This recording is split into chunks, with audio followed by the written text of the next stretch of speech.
we're going to start first by making the brown sugar syrup. You're going to need half a cup of brown sugar, a little less than half a cup of water, and a spoon to start with, or whisk. And you need a saucepan, and you're going to put that all in there and put it on low to medium heat, and I'm going to show you what that looks like. Put it on your stovetop, and you just want to keep stirring it for a little bit and let it simmer on medium low. Like you see, I have mine's on 3, and then do that for a couple of minutes. And once you start seeing bubbling and it's really dissolved, then you're ready to go. I'll be back and show you what that looks like. Okay, so this is what you want it to look like once it's done. You get a little bubbly. I shut it off, and now you're just gonna pour it into a container to cool down.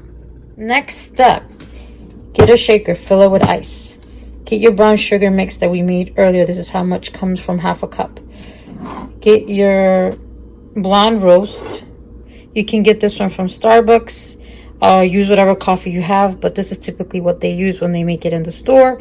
And get your oat milk. I got the Oatly one with the full fat because I wanted it to taste really creamy. And then you get your cinnamon, and then your measuring spoon as it gets away from me, which is 1/4 teaspoon. I might use the last because I don't like it to be overly powered with cinnamon, because I feel like it makes it taste a little I don't know, that sounds weird to my tongue. Anyway, so let's assemble. Take your brown sugar syrup, put about that much. Then you're gonna take your blonde roast. You want to put at least 2 shots minimum, so, or however much coffee you want, depends on the size you're making.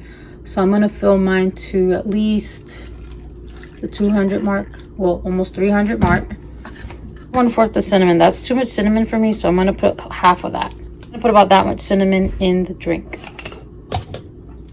So then you get the lid, and it has this little thing on it, and it has little holes, so if you want to leave the ice in it and use fresh ice, you can, but you just want to make sure that's on there nice and tight. And put this on.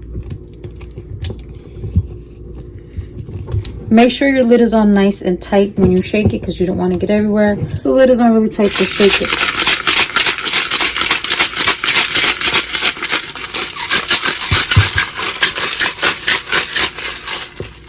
This is a very awkward position. I apologize, but just shake it up really good until it gets frothy. Once it looks like that, you should be ready to put it in your glass. And just top it off with oat milk.